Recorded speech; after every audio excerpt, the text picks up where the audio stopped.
YouTube channel views, Pandora streams, and also Shazams on a global level. So without further ado, I'll bring upon our digital strategy lead, Rutger. Rutger, take it away. All right, so as Jason explained, this next section deals with the artists that grew the most on music platforms from January to June of this year. What we're going to talk about in particular is Spotify growth. So artists who grew the most on Spotify with regard YouTube channel to views, their Pandora monthly listeners. So streams, monthly listeners and is a bit also different than Shazams on a global stream level. So counts, without because further stream ado, counts are more I'll of a bring upon our consumption digital metric. strategy So, lead, Rutger. Rutger, take it one away. person could stream All right, so a as track Jason a million explained, times. this Whereas next section monthly listeners deals with is really telling you how much this artist grew their audience. So with this section, we're looking at which artists grew the most or expanded their audiences the most, essentially, from the beginning of the year to the midpoint of 2021. So let's dig in. Off the bat, we don't see much of a surprise in terms of the top couple of artists that are on here. So number one is going to be Masked Wolf, which if you know the track Astronaut in the Ocean, you can understand why it's on here. It was a huge track this past year. And you can see that he absolutely, blew up from about 1 million monthly listeners at the beginning of the year to, all the way to verging on 30 million by May. So that's huge growth. If we look at Maneskin, also another unsurprising inclusion on here. This band really gained steam after they won the Eurovision Song Contest, and they went from 2.5, 2.8 million monthly listeners at the end of May to like 40 million by June, which is also very, very significant growth. So these artists really expanded their audiences during the first 6 months of 2021. If we toggle to number 7, we see Olivia Rodrigo, which is perhaps not a surprise that she's on the top 10 because her track was arguably the biggest sort of breakout track of the year. But maybe a little surprising that she's not higher up on the list. But again, we're talking about monthly listeners, so maybe she didn't expand her audience as much, but people could have been streaming this track way more than the other tracks.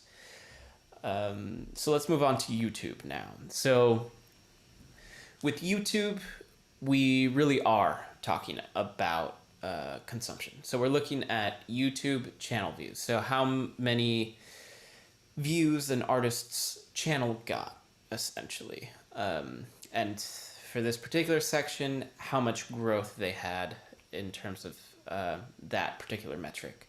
So number one, not surprising, Olivia Rodrigo, which goes to the argument that even if her audience didn't expand as much as, say, Masked Wolf or Maneskin, consumption was very, very strong.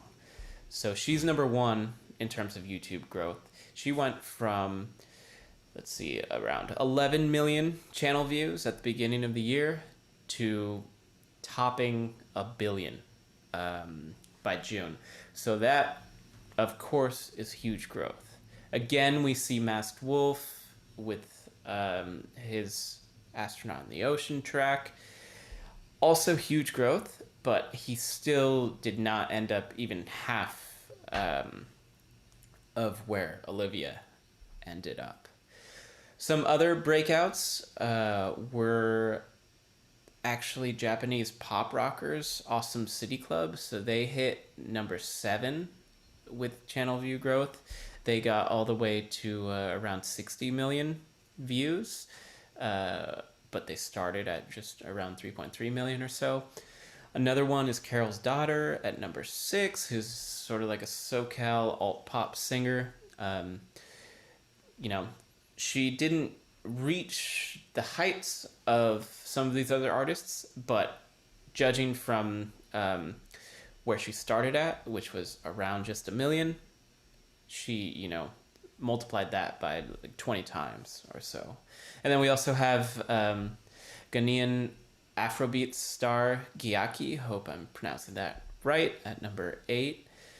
And a similar story here to Carol's daughter, but there is a significant inflection point right around March where growth really starts to take off, and they end up with around 30 million views by the end of the period that we looked at. Thanks, Rucker. So this next one is about Pandora stream count growth over the past 6 months. If in case you're not based in the US, the Pandora is a US only streaming platform right now and is usually identified and connected to a lot of lean back listening. So people who just want to put on a Pandora radio station and they don't want to look at their screen for the rest of the night. The way it works, if you're not familiar with it, back in the 2000s, Pandora, you would seed a Pandora radio station with an artist you like or a track you like and its own algorithm, because it has its own kind of internal recommendation system based off their music genome project, is what it's called. And it'll just recommend music that you can thumbs up, thumbs down, and modify the Pandora algorithm kind of as you go. And they do have a premium version that functions a lot like the paid-for subscriptions on, Apple Music or Deezer or Spotify, but they also have, still the radio version, which drives a lot of consumption on their platform. Another thing that it's known for is being highly associated with country, U.S. country specifically, the genre. So no different in the past 6 months from January to June 2021. 6 out of the 10 kind of most viral songs that kind of made a name for themselves in this particular report on Pandora were indeed country. You can check them out here later on in the report. One thing I do want to share, though, is even though country is super popular, you also have a lot of TikTok hits, which of course can be country as well. In this particular case, they aren't. But 2 that we found was the US-based singer Giveon with the ballad Heartbreak Anniversary, which went really super viral on TikTok. It broke in March 2021. You can see this pattern here. Another one was the Australian rapper Masked Wolf, which you've already heard about, but Astronaut in the Ocean, which hit number 10 in Pandora, but also, was big in TikTok, and it kind of transferred that success to Pandora as well. But for example, here's the Heartbreak Anniversary graph. And one thing I do want to point out, which is pretty cool, is you see all these like kind of ups and downs, peaks and valleys here. Obviously, this is where it broke. So this was the big point for Giveon. So I'm sure he was very happy to see this. And this up and down behavior is something that's really cool and unique to Pandora. So what it turns out when we looked at the dates versus the days of the week, it tended to be Monday through Friday. So it's really cool because if you're familiar with YouTube consumption, usually, depending on the artist or the type of music, but a lot of times it'll kind of do the same thing, but on the weekend. So it's almost like Pandora is kind of like your work streaming platform where, you just kind of put things on because you're busy looking at spreadsheets like us or doing something different. But that's kind of like Pandora is maybe even seen as kind of like a Monday through Friday workday thing. Whereas YouTube is kind of like, hey, let's all kick back and have fun on the weekend type of platform, which is something that we've seen with at least a large number of artists on YouTube. So interesting little note. Maybe it's something you can take advantage of. Okay, so let's talk Shazam. So for those not familiar, Shazam is a really cool music discovery tool that works off of audio fingerprinting. And basically what that means is that if you hear a track in a bar and you open up Shazam, or if you have an iPhone, you ask Siri, what song is this? And hold it up to the song. It'll tell you through audio fingerprinting, so like matching up the waveform, what track it is, what artist it is, etc. So what we're looking at here is artists or tracks, in this case, that had the most Shazam growth in the first 6 months of 2021. So let's dig in to this section. At number 1, it was super interesting. It's You Are My Sunshine, which was this particular track is a cover, and it's by an Italian artist, actually, Antonio of Italy. I believe he's actually a barber. This is his full-time job. But his track got picked up for the Luca soundtrack, which, any Disney, Pixar animated film is going to have a huge effect in terms of what music it chooses to, what music the producers license. It's called a sync license. And so because this track was in that movie and that movie was, really popular, this track then saw an uptick in Shazams. And we see that a lot with Shazams, that relationship between TV and movie syncs and Shazam growth. So people are watching, a Netflix show, in this case, Luca, and they ask their phone, what track is this? And then it tells them, and then we get this important growth here. So that's good for him. Just to sort of tease out that trend a little more, Boom Boom is actually a track that was licensed by Old Navy for one of their commercials, and that really did big things for the artist Teddy Gold. So it ended up at number 5 in terms of the most Shazam increases. And there's also Phil Collins' In the Air Tonight, but a cover of it by the Proto Men. And that had a placement in Netflix's Cobra Kai series. So again, we see that TV sync Shazam relationship as well. There also appeared to be a TikTok relationship. It's difficult to say exactly the nature of how TikTok virality translates to Shazam counts, but Shazam does have a pop-up feature where whatever app you're in, it will sort of tell you what track it is. So it's possible that has something to do with it, especially when it comes to Laurel's Appetite. And this track was actually used as a sort of promotion for the app feature. So sort of makes sense that it had this crazy growth as well. Awesome. Thanks, Rucker. So the next section is breakthrough social platforms. If you're following along in the report, you can just go and click the upper level navigation on Breakthrough Social, and we're going to go through 4 different social platforms in the same vein, going from January 1st to June 30th, who got the most viral, so to speak, on those particular platforms. In this case, TikTok, Instagram, Twitter, and Wikipedia. So without further ado, we'll just go ahead and get into the platform that we all know and love in 2021, TikTok. Everything that you see in terms of the top 10 that went viral, again, this is like viral in terms of TikTok posts. A lot of the top ones that you probably know of from the first half of 2021, you won't find here. This is just going from the beginning TikTok post count above a certain threshold to the count at the end of the 6-month period. Sometimes a lot of these hits came in February or March and went viral kind of a few months in, but that was the whole idea, is trying to catch whatever went viral within this particular time period, but not necessarily the biggest ones where Charli D'Amelio was like all over them. So there's a lot of different ones to look at here. You can read more about them. One thing I did want to point out though is there's definitely like a type of virality that happens in some tracks versus another. For example, if you look at the number 1 track here, for example, it's Fendi with the Dutch DJ Rehab, Rakim, who is a Russian rapper, and Smoke Perp, the US rapper. You have kind of like a slow burn, which seems to be, I would imagine, I am not a marketer myself, but a really awesome happening on TikTok, as opposed to the kind of instant virality that you'll see with some of the other tracks. For example, here, the number 3 spot, it's Brazilian. I'm not going to try to say it. But obviously a great moment that happened for them in late May, early June, but you can kind of see it kind of tapers off it here.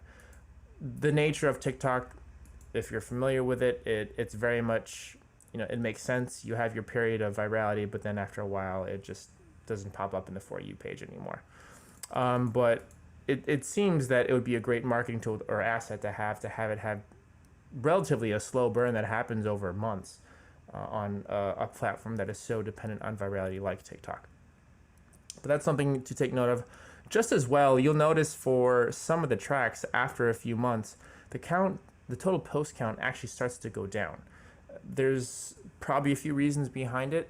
One of which is maybe at the platform level, maybe there's some scrubbing of, maybe there's content rights issues, or users maybe deleting some of their posts that maybe had the track. After some time, they scrub their profile, so on and so forth. But sometimes activity or trend that we'll notice on a particular track after a certain amount of time. Moving on, so we have Instagram. So artists that grew the most on Instagram over the past 6 months. Of course, we're going to have a lot of Olivia Rodrigo again, but she came in at number 9 because we're going by percentage growth here.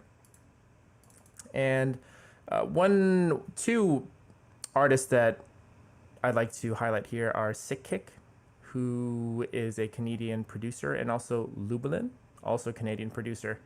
They took the number 6 and number 10 spots. And you can see for Sick Kick, he's a DJ.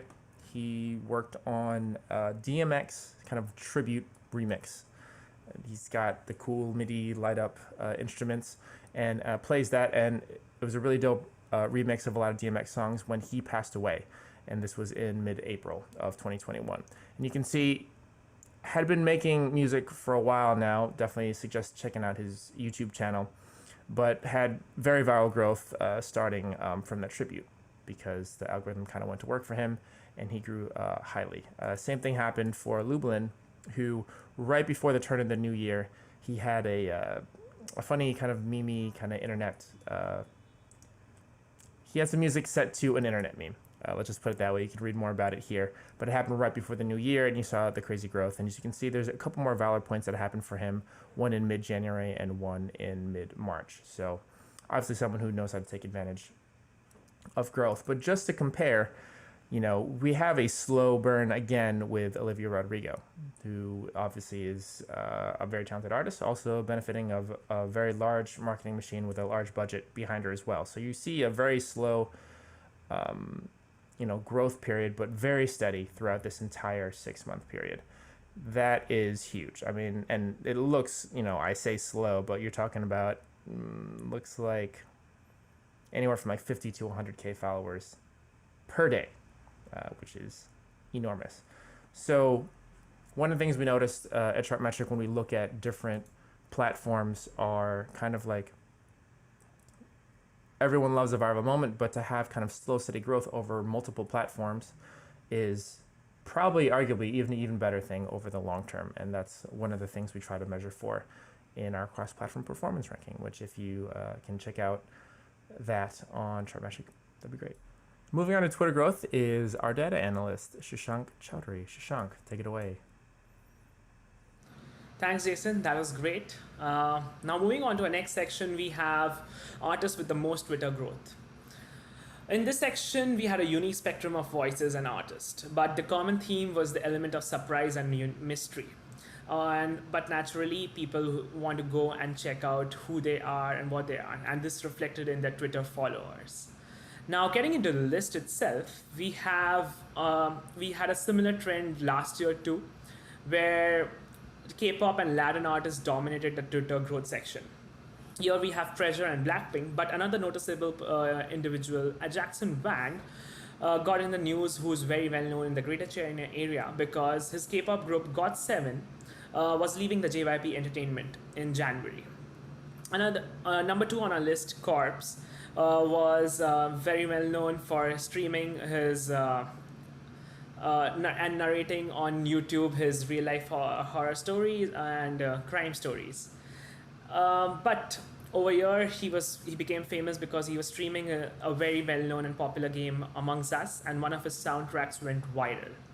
So yeah, you can see that garnered a lot of attention. Now we have 2 Brazilians on the list itself, Pablo Vittar and Z Felipe.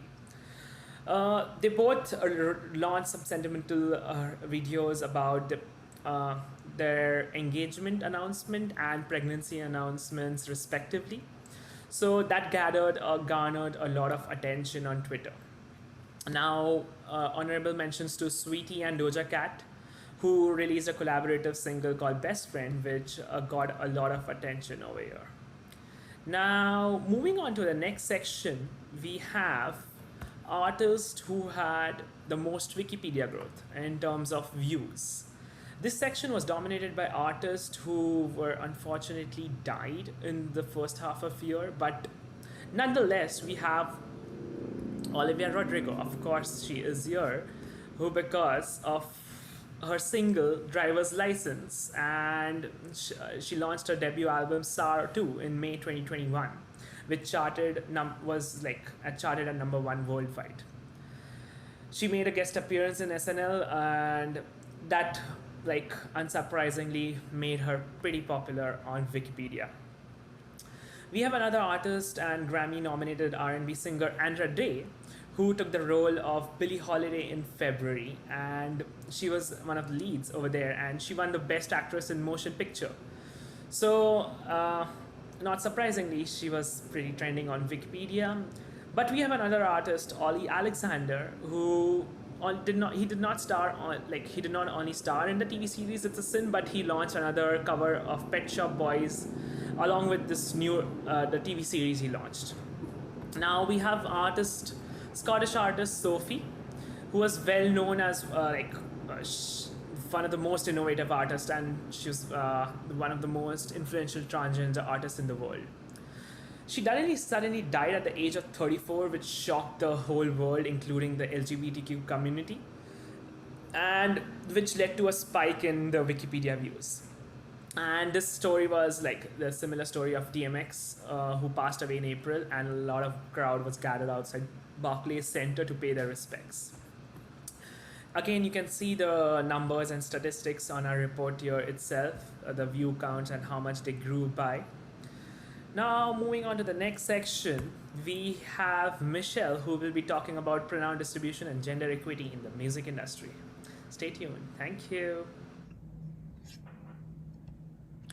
So in the last edition of our report, the second section focused on refreshing our CCO Chaz Jenkins concept of trigger cities and the algorithmic effects that they can help artists achieve. And this time around, the second half of our report switches gears to look at how data analytics can help highlight and further gender equity in the music industry. So the background on this data set is that there have been many different voices calling for gender equity in the industry. So this isn't a new topic by any means, but it was one that we wanted to do our part for, but also wanted to make sure that we were doing it in a way that was helpful and inclusive, ethical, and respectful to everybody involved. So as you would probably expect, there is little public information on gender, but there is more public information on pronouns, which is why we started to create a new data set from this information. Our analysis this time around is based on pronouns because this is a larger data set that we were able to gather. However, we're aware that pronoun usage and gender identification don't correlate for everybody, which is why we have a separate gender data set as well. And we're hoping to grow both data sets with the contribution of people on our platform too. So the creation of these databases is only a small and first step in better understanding and answering the issue of gender equity in the industry, but it's a way that we hope to contribute and help address and be part of the solution for it. So before I hand it over to Michelle to really dig into the nitty-gritty of this data set, I just wanted to go over some sort of population level findings from this pronoun data set that we're developing. So if we dig into this data, I can zoom in a little bit so the numbers are a little bit more legible. So 454,467 artists, at least at the time of publishing this report, were tagged with some sort of pronoun, whether that be he, him, she, her, they, them. Of those 450 or so thousand, 301,398 artists were solo artists, so no band. And of those solo artists, the vast majority use he, him pronouns, whereas the minority use she, her pronouns, and a very, very small minority use they, them pronouns. If we break this down in a little bit more of a digestible way, that comes out to roughly a 4-to-1 ratio in terms of he, him to she, her. If we look at bands or groups of some sort, we found that around 153,055 artists are a group of some sort. With groups, it was more difficult to then, determine individual pronouns of each member, because we did this from their DSP or their streaming platform bios, and obviously it's going to be difficult to parse out every single pronoun from every single member. A lot of the time bands won't list every single member or their pronouns. So take the following data with that caveat in mind. 558 groups, so of those 150,000 or more that were groups, were all he, him pronouns, and only 30 were all she, her, so all identifying as female. 152, so what that means is the vast majority, so 152,467 bands that have members or have members with either a mix of pronouns or they have pronoun usage that we just couldn't confirm because it was just too difficult to parse out each individual data point. But that's something that we're going to continue trying to improve upon, whether that's, looking at the portion of pronouns within a certain band, or we haven't fully figured that part out of it yet. But this is where our data set stands as of now. So our first look at pronoun distribution for artists was by the tracks with the most number of streams or views in our database across 3 platforms, Spotify, Pandora, and YouTube. Unsurprisingly, the majority of the appearances on these tracks are by solo artists, more specifically those that use he, him pronouns. Feel free to dig further into the numbers and the ratios in our report, but essentially as an overview, if we look at the top 3 artist pronoun categories, we can see that he, him solo artists, she, her solo artists, and he, him groups or bands are the most common on all 3 platforms. The solo artists and bands that identify with he, him pronouns were the most prevalent on Pandora, where it took up 87.5% of the appearances on the platform's top 100 most streamed tracks of all time. That 87.5% was probably so large because there were no appearances at all by she, her identifying bands. Conversely, the appearances on Spotify and YouTube's top 100 most streamed and viewed tracks were also fairly heavily skewed towards both solo and group artists that use he, him pronouns. On Spotify, that was 79.2% of the total appearances, and on YouTube, that was 70.9% of the total appearances. So the reason why we took a look at this streaming and views is because artist royalties are tied to streams and views. So knowing who is behind the all-time most streamed and viewed tracks on a platform can help shed some light on where the largest slice of the revenue is going. And hopefully these numbers can help to highlight this insight specifically and help to demonstrate where change can and perhaps needs to happen next. So we also looked at artist pronoun distribution on the streaming charts for Spotify, Apple Music, and YouTube, and we found here that the top 3 artist pronoun categories are still he, him solo artist, she, her solo artist, and he, him group acts. And for both the solo artists and the groups, the individuals and band members who use he, him pronouns are, again, in the overwhelming majority. So it's probably unsurprising, especially since we just went over the artist pronoun distribution by streams. However, charts are also instructive, and we decided to cut from this point of view because charting artists tend to indicate mainstream listener preferences, and they tend to be the artists who currently move the needle most in the music industry. So of these artists, 33% on the YouTube Artist Global Top 100 chart use she, her pronouns or have at least one group member that does. This percentage drops off to 25.2% of the appearances on the Spotify Top 200 chart and 23.5% of the appearances on the Apple Music Global Top 200 chart. So evidently there is progress to be made here for she, her identifying artists, and even more so for artists who identify with pronouns other than she, her, and he, him. So usually those who are non-binary, because they actually had 0 appearances in the charts at all. So before digging into the artist pronoun distribution by genre, I do want to mention beforehand that this is our only analysis that has a slightly skewed data set in that it relies on our pronoun data set that is constantly growing, but at the time of this report was still new and only around 450,000 plus artists. So what I mean by that is that our genre pronoun analysis is limited to these 450,000 plus artists, rather than the millions of artists that we generally have in our database. For our streaming analysis, the charts, and the playlist and pronoun analysis that will follow, we had complete data sets because these were smaller sets in the hundreds. So if there were any data gaps, we were able to manually fill those in. So for the artist pronoun distribution by genre, hip hop and dance and electronic were the least equitable in terms of he, him to she, her solo artist ratios.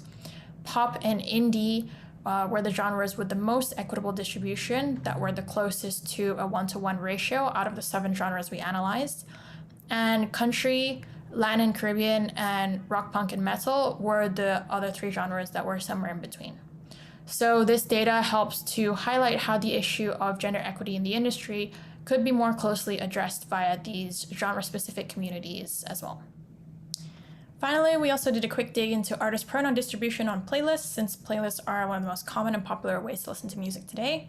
So when we looked at the pronoun distribution across some of Spotify's top playlists, Rock Classics, Rap Caviar, and Viva Latino stood out with their ratios most skewed towards he, him identifying solo artists, which may be generally unsurprising given what we just learned about these playlists' respective genres.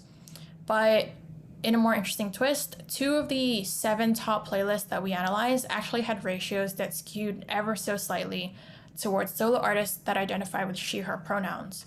So this distribution on the playlist Songs to Sing in the Car and All Out 2000s, that may come down to genre again, since many of the songs on these 2 playlists are often more pop and indie leaning. But it's something to make note of because it was especially interesting to see that the All Out 2000s playlist, which houses the 150 biggest songs of the 2000s, had slightly more she, her solo appearances compared to the top 4 Spotify playlists of today. Today's top hits, Top 50 Global, Rap Caviar, and Viva Latino, these 4 combined house arguably the top 200 songs of today, and they skew much more heavily towards he, him solo artists. So whether this is because audience preferences have changed over time, whether there are more barriers to entry for she, her identifying artists now, a whole multitude of other factors, that's a whole other question to dig into, but either way, perhaps more can be done to help promote these lesser heard voices in music. So we've touched on some of the thought processes behind this pronoun data set and this analysis, but definitely feel free to learn more about our methodology by checking out our blog article on blog.chartmetric.com. So here. Gender equity is a social topic and it's a community effort, so we really want to be as open and collaborative and transparent as possible to really get this ball rolling. Our blog article is way more detailed, way more in-depth on all of the steps and the thoughts involved in the creation of this data set. So really from the start to where we're at now. So if you want to learn more about how we did this, whether you're interested in the social topic, the music, the data, the analytics, the crossover between all of these areas and how it came together, definitely feel free to check it out. And then please do come check out our pronoun and gender metadata live on chartmetric.com and on our platform. Whether you want to contribute to our database or do some analysis yourself, we created this database to be useful and to be used in the most positive and respectful ways, of course.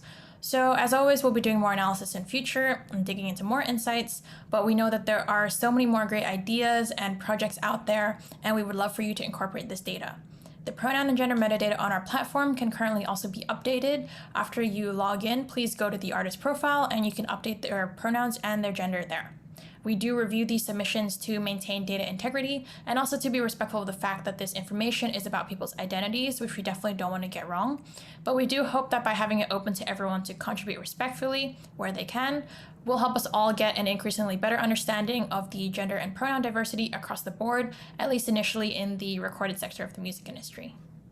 So that's pretty much it from us this time. We just want to make one more call out that if you'd like to collaborate or if you have any suggestions, thoughts, ideas, constructive criticism, any feedback, please do contact us at equity@chartmetric.com. I promise we're friendly and we really are looking forward to hearing from you. Awesome. Thanks, Michelle. That's a wrap for us. Hope you've enjoyed. This has been our presentation for the 6MO first half of 2021 industry report. If there's any questions you may have for us, please feel free to reach out. We're at equity@chartmetric.com. If you want to reach out about our pronoun and gender equity effort, please join us. We don't want to do it alone. The more the merrier. If you're interested into the product of Chartmetric, just please visit chartmetric.com. Feel free to engage with us on all the social media platforms at Chartmetric. That's Chartmetric with no S. If you want to listen to our podcast, if for some reason you've actually been entertained or informed during this piece of content, we have a podcast as well as a blog. So the blog is at blog.chartmetric.com. Our podcast is on all of your favorite streaming platforms at How Music Charts. Probably if you search Chartmetric too, you should see that as well. But How Music Charts is the name of the podcast and our blog. So check that out and hope you all have a great day. Talk soon.